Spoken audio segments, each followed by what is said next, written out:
Late in 1900, beer drinkers across Manchester and Salford began to feel strangely unwell. It wasn't one pub or one brewer. It was pint after pint, street after street. Men who finished a day's graft sought the usual comfort of an ale, only to find it left them pale, shaky, and weak. At first, people blamed a bad barrel or winter chills. But soon the pattern was impossible to miss. Ordinary beer from ordinary pumps was making people ill. The first signs were easy to shrug off: tingling in the fingers, a creeping numbness, and a tiredness that sleep wouldn't cure. Then came stomach pains, vomiting, and a burning weakness in the legs. Some drinkers' hands trembled so much they could barely lift a mug. Others stumbled home like they'd had too many, when in truth they'd had hardly any. Families noticed the same story repeating from pub to pub, neighborhood to neighborhood. Something was wrong with the beer itself. Local doctors began comparing notes. Case after case presented with a telltale inflammation of the nerves plus gastric distress and profound fatigue. This wasn't the flu, and it wasn't simple drunkenness. Physicians at Salford Royal and other surgeries suspected a poisoning, but from where? Water, glassware, vats. They sent samples for testing and urged patients to stop drinking beer until answers came. Behind the calm of consulting rooms, a medical alarm bell was ringing.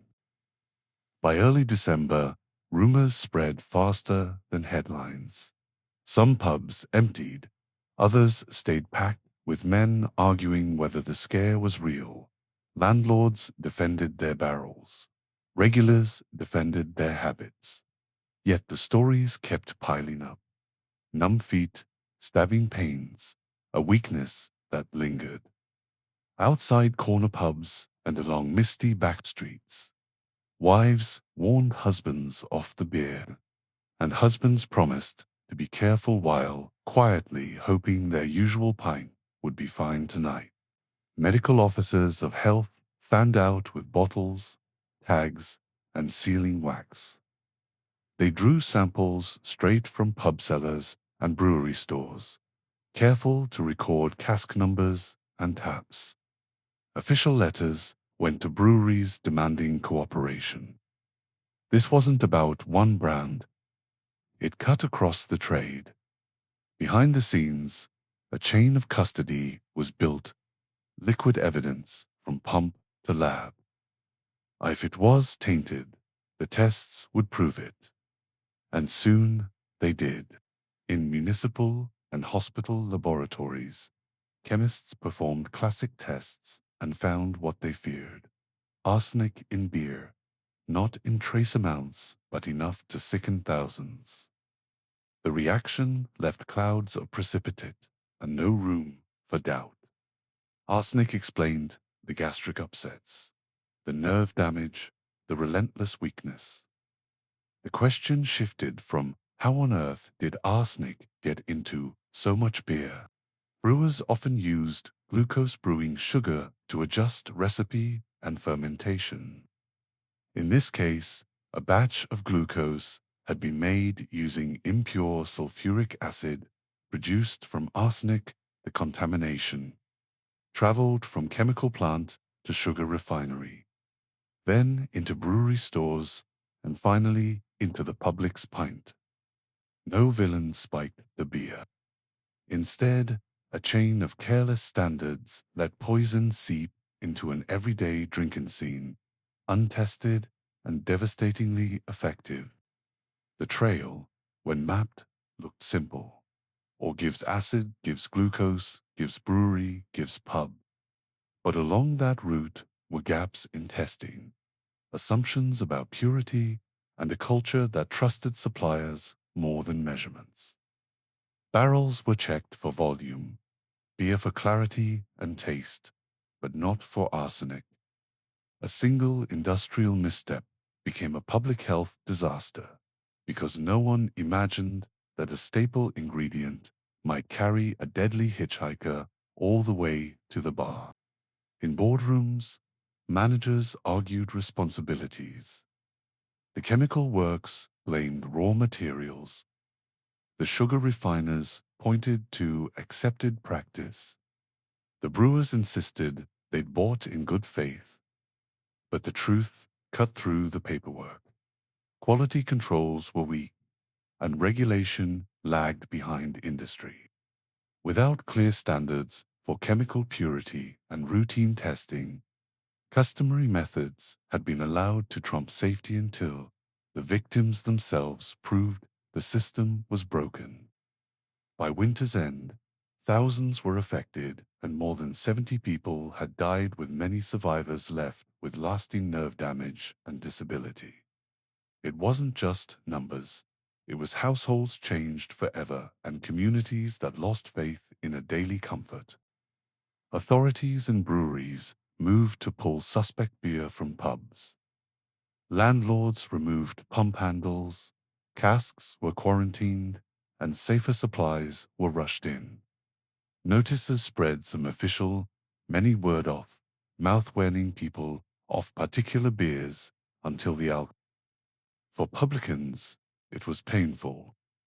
For regulars, sobering. Yet the recall worked. Exposure fell, and new brewing sugar, tested and certified, began to replace the tainted batches. National headlines turned a local mystery into a national controversy. Newspapers hammered home the scale of the poisonings and demanded accountability. Editorials called for modern food and drink laws, routine chemical testing, and penalties for negligence. The public learned new words: arsenic, glucose, sulfuric acid, and asked why brewers, refiners, and chemists hadn't asked harder questions sooner. Pressure from readers and voters ensured the story couldn't be quietly buried. Inquests and official inquiries reviewed evidence bottles, lab reports, and witness statements. Verdicts apportioned blame along the chain: flawed acid, contaminated glucose, and inadequate safeguards. Some firms faced compensation claims, others faced reputational ruin. The legal language was formal, but the message was simple. If you supply what people eat or drink, you must prove it's safe. Assumptions and traditions were no defense when lives were at stake. Out of tragedy came change. Authorities tightened standards for chemical purity, and the food and drink trades increased routine testing for contaminants like arsenic. Inspectors demanded documentation, sampling, and traceability. Brewers revised sourcing and in-house checks. Suppliers upgraded processes to keep poisons out of everyday ingredients. These reforms didn't happen overnight, but they stuck, becoming part of the quiet, unseen safety net that modern consumers now take for granted. Today, breweries operate with closed, stainless systems, controlled recipes, and quality labs that sample every stage from mash to packaging. Ingredients arrive with certificates. Tanks are clean in place. Instruments catch faults before a pint reaches a glass. The 1900 arsenic disaster is remembered not only as a tragedy, but as a turning point.